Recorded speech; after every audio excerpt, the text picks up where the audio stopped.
وہ مثل الجبال ہے. ڈاکٹر صاحب آپ بڑی انٹرسٹنگ بات کر رہے ہیں. میں یہاں پہ چونکہ ایک پوائنٹ میرے ذہن میں آیا تو میں آپ سے انڈرسٹینڈ کرنا چاہتی ہوں. زبردست اسپرٹ ہے ان کی, بہت زبردست ہے. اس بات کے اوپر وہ کیا کہتے ہیں؟ وہ تو بڑے اہم سٹیک ہولڈر تھے اس سارے تنازع میں, سب سے زیادہ مسئلہ ان کے ساتھ پیش آ رہا تھا, ان کو شامل نہیں کیا گیا, ان کا کنسنسس کیا کوئی لیا گیا اس ساری صورتحال میں, یا ان کو بالکل سائیڈ پہ کر کے؟ نہیں, اس میں یہ کہ پس منظر میں یہ بات موجود ہے کہ ایک ملک نے کہا تھا, عرب ملک نے, کہ ہم نے حماس سے کسی نہ کسی لیول پر جو ہے وہ بات کر لی ہے, تو یہ کنسنسس موجود ہے. لیکن اب جو وہ ہمیں زمینی حقائق دکھا رہے ہیں, ان حقائق کے یہ ہے کہ میں ایک دو جملے ان کے عربی میں پڑھ دوں اور باقی میں اس کے بعد جو ہے, انہوں نے کہا کہ لا عقل ولا شرب, لا حلیب ولا سکر, نہ کوئی جو ہے کھانے کی چیز ہے, نہ پینے کی چیز ہے, نہ کوئی بچوں کا دودھ ہے.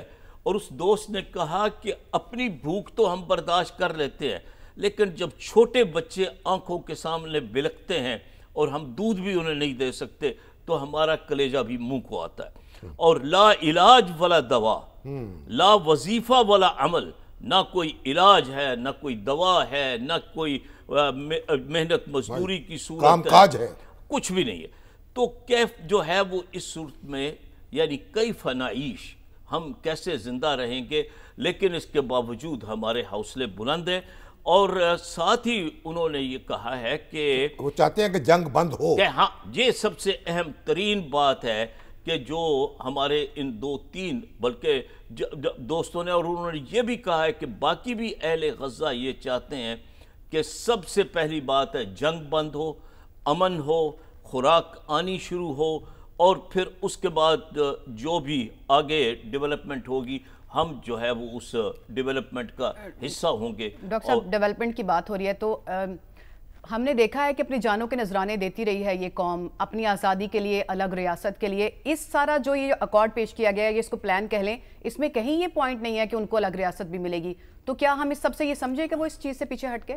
نہیں, یہ تو بنیادی بات ہے کہ یہ تو اصل میں ساری بات ہوئی اسی طرح سے ہے کہ فلسطینیوں کی علیحدہ ریاست وہ تسلیم کر لی گئی ہے کہ وہ علیحدہ ریاست بنے گی, دو ریاستی فارمولہ. سر اس کے اندر آپ دیکھیں ایسا نہیں ہے, اس کے اندر ایسے الفاظ موجود ہیں جس میں بیج ڈال دیا گیا ہے, اس راستہ اس طرف جاتا ہے.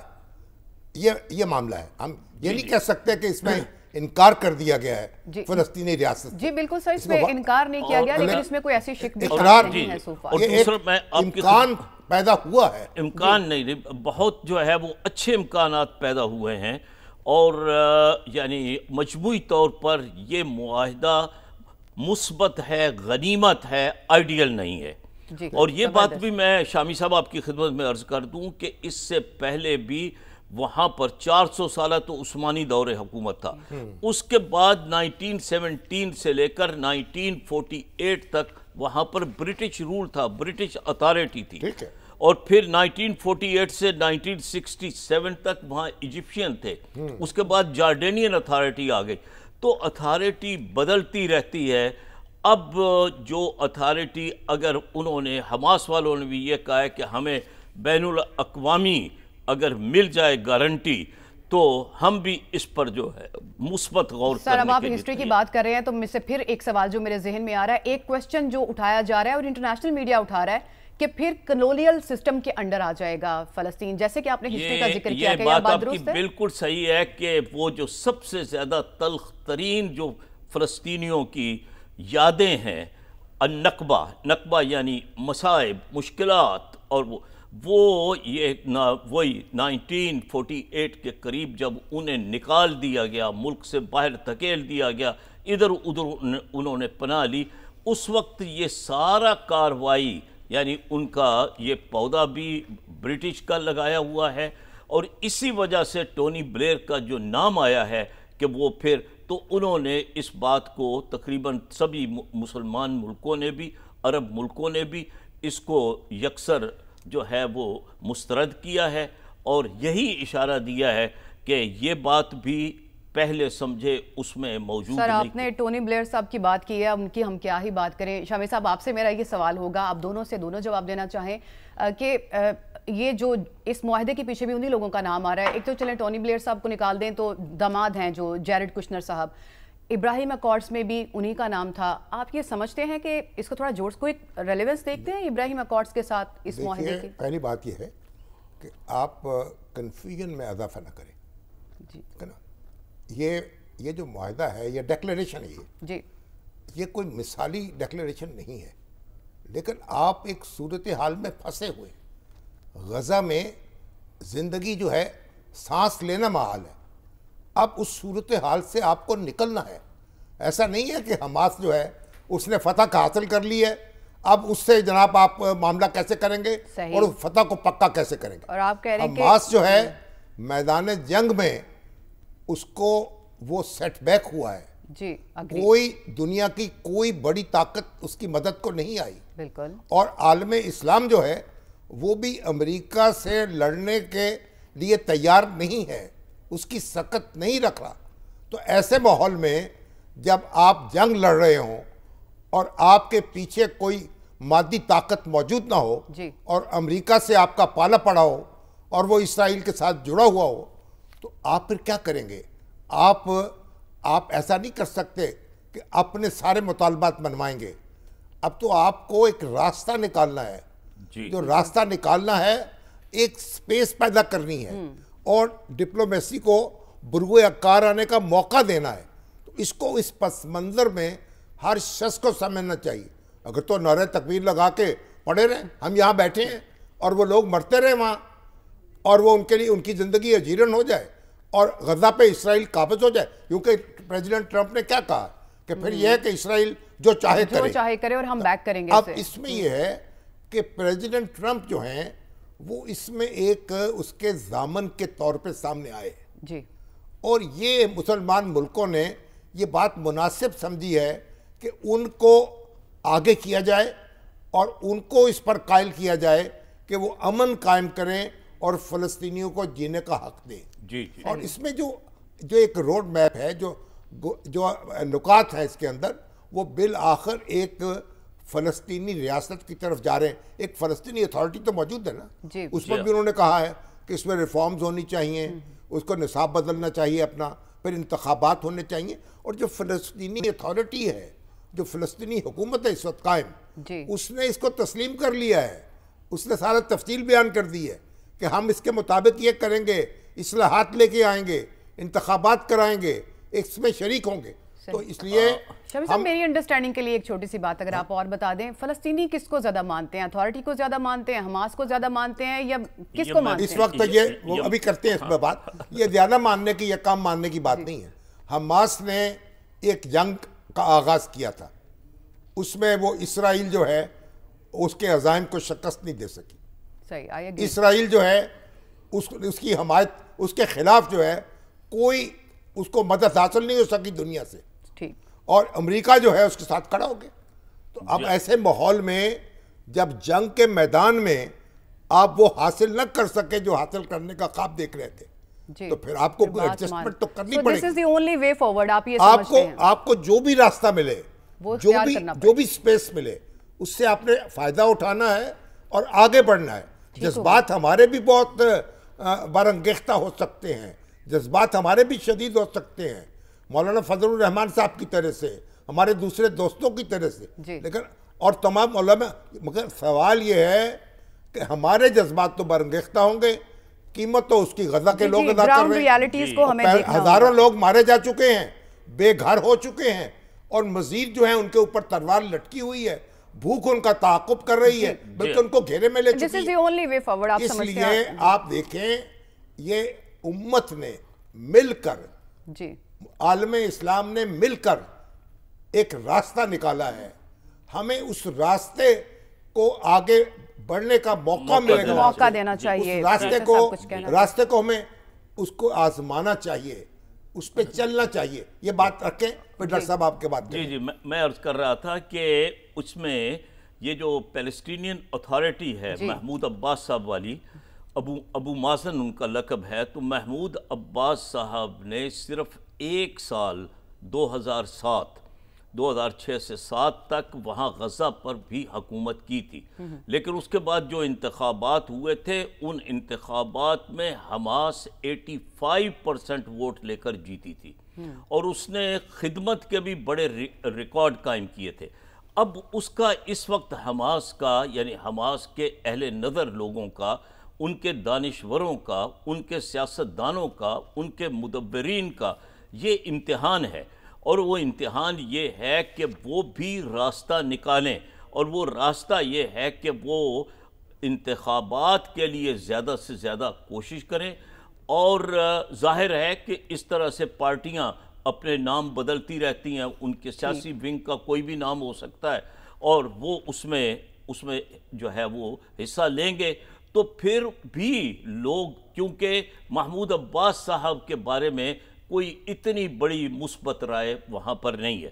ایک اور بات بھی میں آپ کی اجازت سے عرض کر دوں کہ جو طے ہوا تھا وہ طے یہ ہوا تھا کہ پہلے کہ سیکیورٹی وہاں پر ان کے پیلسٹینینز کے پاس رہے گی، وہ ایک پیلسٹینین، جس طرح سے آپ سمجھ لیں کہ بنگلہ دیش میں وہاں کے وہ ڈاکٹر صاحب ہیں ان کے پاس اب اتھارٹی ہے، یعنی ایک اس طرح کی حکومت بنی ہے۔ تو اب بعد میں نیتن یاہو نے کہا ہے کہ سیکیورٹی ہمارے پاس رہے گی، تو اس پر ہمارے اسحاق ڈار صاحب نے بھی، وزیر خارجہ، اور اس علاوہ قطر نے بھی، اور بھی کئی ممالک نے ریزرویشنز کا اظہار کیا۔ اور دوسری بات یہ تھی کہ ٹرمپ صاحب نے پتہ نہیں کہاں سے آ کر جو ہے وہ ابراہم ایکارڈ، معاہدہ ابراہیمی کا بھی ذکر کر دیا، تو وہ جو مسلم لیڈرز نے جو دیا تھا انہیں وہ اپنا پہلا فارمولہ، اس میں ان دونوں چیزوں کا کوئی ذکر نہیں تھا۔ بالکل ٹھیک ہو گیا۔ اچھا، آپ دونوں کا یہ خیال ہے کہ دس از دی اونلی وے فارورڈ، اور ہمیں گراؤنڈ ریالٹیز کو سمجھ کے آگے چلنا ہوگا؟ سر آگے بڑھے، چارہ کیا ہے جنگ کے میدان میں جب جوہر نہیں آپ دکھا سکے پھر ماننا پڑتی ہے، ماننا پڑے گا، پھر ایک راستہ نکالنا پڑے گا۔ جی سر، حماس کے کیونکہ اب کہا یہ جا رہا ہے کہ بال جو ہے حماس کے کورٹ میں ہے، اس نے آنسر کرنا ہے، اس نے ماننا، نہیں بھی مانے گا تو یہی چلے گا، لیکن حماس کی طرف سے سر بات چیت جو چل رہی ہے جو دوحہ میں، اس کے اوپر انہوں نے کچھ اپنے معاملات اپنے جو سامنے رکھے ہیں، اس میں یہ کہا ہے کہ جو انخلا کے معاملے کے اوپر اور جو ڈی ویپنائز کرنے کے معاملے کے اوپر وہ چاہ رہے ہیں کہ ان کو اعتراضات ہیں۔ جی دیکھیے، اب یہ بات ایک بنیادی بات سمجھ لیں نا کہ حماس جو ہے اس وقت اب زخم خوردہ ہے، جی ٹھیک ہے، وہ اسرائیل کے ساتھ وہ سلوک نہیں کر سکی کہ اسرائیل اس کے مقابلے میں ہتھیار ڈال دے۔ ٹھیک، تو جب ایسی صورت میں جب جنگ کے میدان میں آپ مطلوبہ نتائج حاصل نہ کر سکیں تو پھر صلح کے وقت بھی یا معاملے کو طے کرتے ہوئے بھی آپ کی ساری شرائط نہیں مانی جا سکتی، پھر تو آپ کو ایڈجسٹمنٹ کرنی پڑے گی۔ بہرحال ابھی تو بھی بات چیت جاری ہے، ہم دیکھتے ہیں کہ کیا نتیجہ نکلتا ہے۔ فیصلہ تو انہوں نے کرنا ہے یا مسلم امہ کی جو لیڈرشپ ہے اس کو کرنا ہے۔ اب یہ جو 8 ممالک ہیں جو اس میں پریزیڈنٹ ٹرمپ سے جن کے رہنما ملے تھے، اب اس میں ترکی کے صدر اردوان بھی شامل ہیں، پاکستان کے وزیر اعظم شہباز شریف بھی شامل ہیں، اور پھر دوسرے ملک جو ہیں ان کے رہنما بھی، سعودی عرب ہے، قطر ہے، متحدہ عرب امارات ہے، انڈونیشیا ہے۔ تو اب ان کی ذمہ داری ہے، یہ قطر ہے، کہ یہ سارے جو ہیں اس معاملے کو سنبھالیں، اور اگر ضرورت ہو تو پریزیڈنٹ ٹرمپ سے دوبارہ جا کے ملاقات کریں۔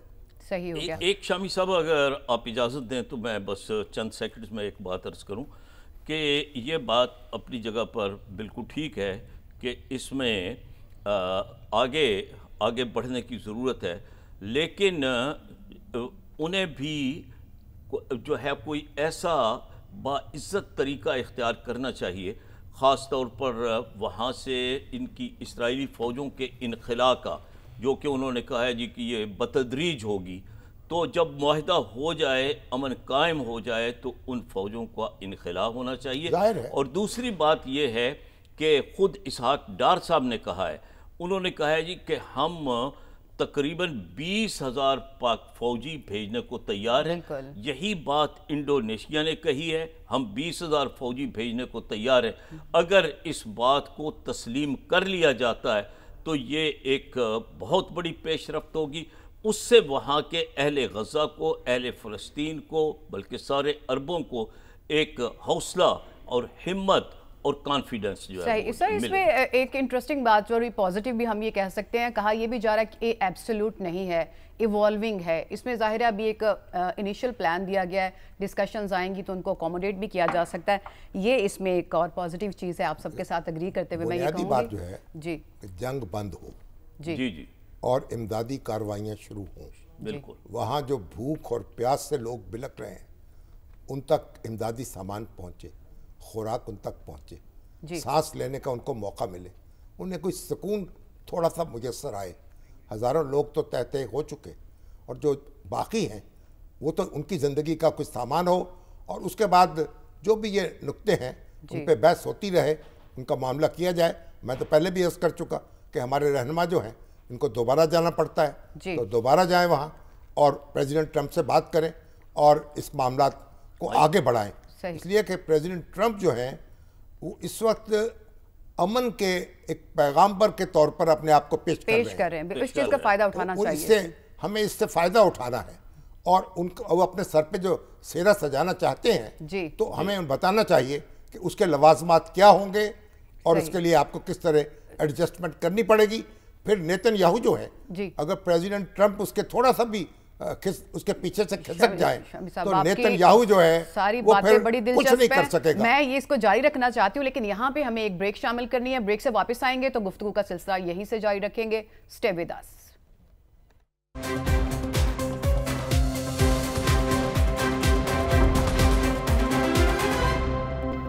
Welcome back. بریک پہ جانے سے پہلے ہم ایک بہت اہم مسئلے کے اوپر گفتگو کر رہے تھے جو ہے پیس پلان، اور شامی صاحب کا اس میں یہ خیال ہے کہ خامیاں ہیں یا خوبیاں ہیں جو بھی ہیں دس از دی اونلی وے فارورڈ، اور ہمیں گراؤنڈ ریالٹیز کو انڈرسٹینڈ کر کے ہی آگے بڑھنا پڑے گا. ہمارے پاس کوئی چارہ نہیں ہے اس کے سوا. سر یہ کچھ کسی ایک شخص کا، کسی ایک ملک کا پلان نہیں ہے.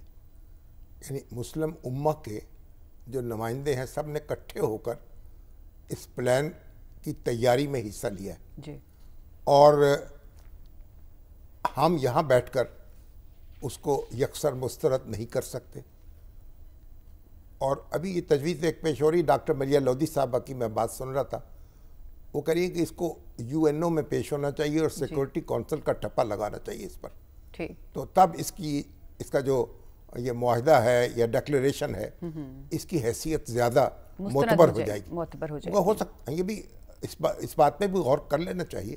لیکن سیکورٹی کونسل کا ٹھپا لگ بھی جائے، اب آپ دیکھ لیے کتنی قراردادیں ہیں سیکورٹی کونسل کی جن پہ عمل ہو رہا ہے کہ نہیں ہو رہا، اور پھر اگر عمل کرنے کی جب باری آتی ہے تو ویٹو آ جاتا ہے امریکہ کا. بالکل جی. تو اس لیے بنیادی بات جو ہے وہ یہی ہے کہ امریکہ جو ہے کمٹمنٹ جو کر رہا ہے اس کو پورا کرے جی. یہ اور اسی کے نتیجے میں کو حالات کو تبدیل کیا جا سکے گا.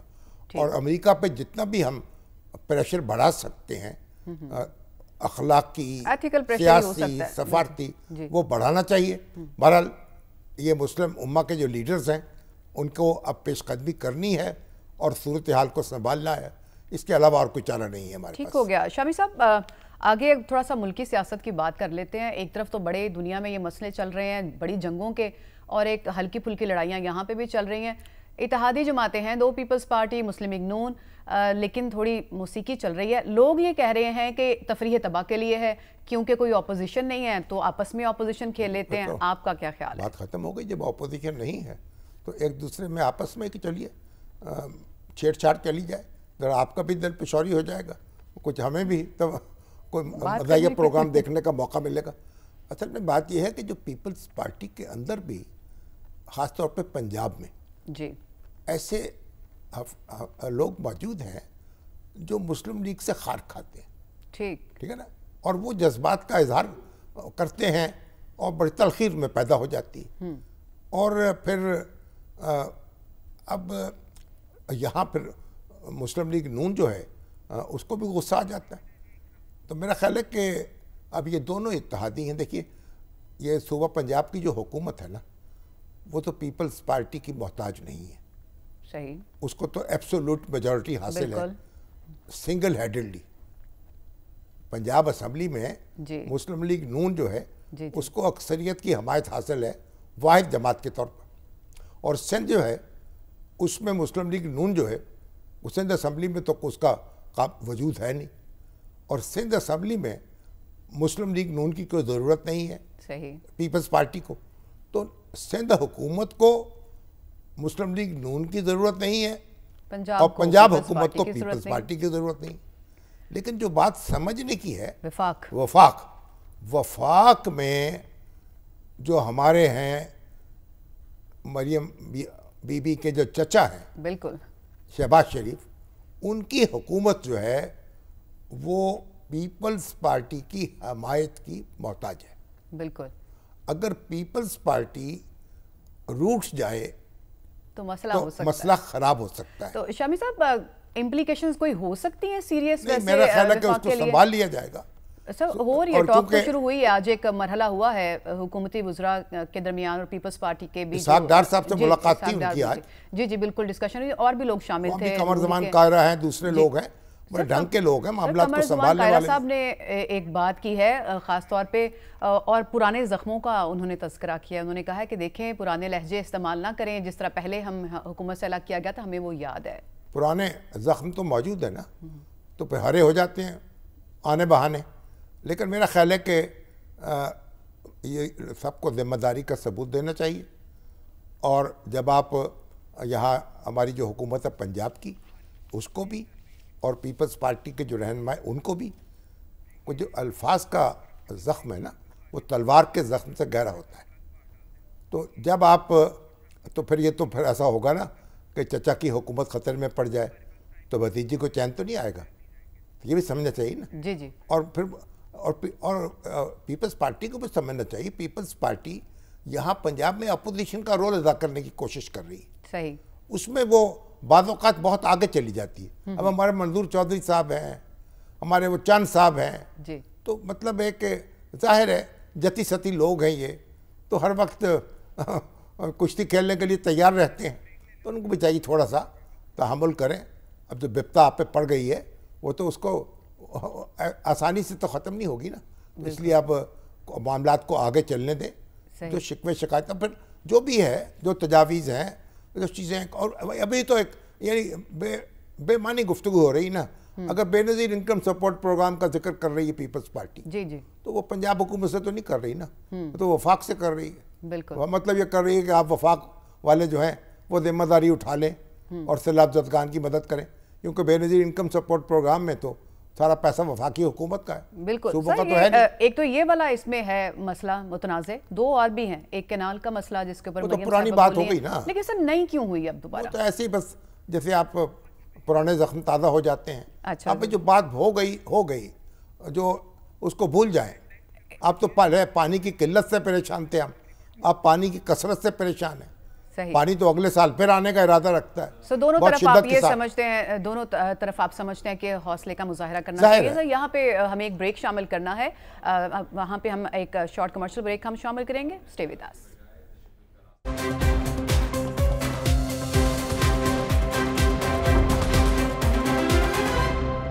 اہم موضوعات آپ کے سامنے رکھیے. آج کے پروگرام میں خبر کے پیچھے کی خبر ڈسکس کی, شامی صاحب کا تجزیہ شامل کیا. آج کے لیے اتنا ہی, کل دوبارہ حاضر ہوں گے. اللہ حافظ.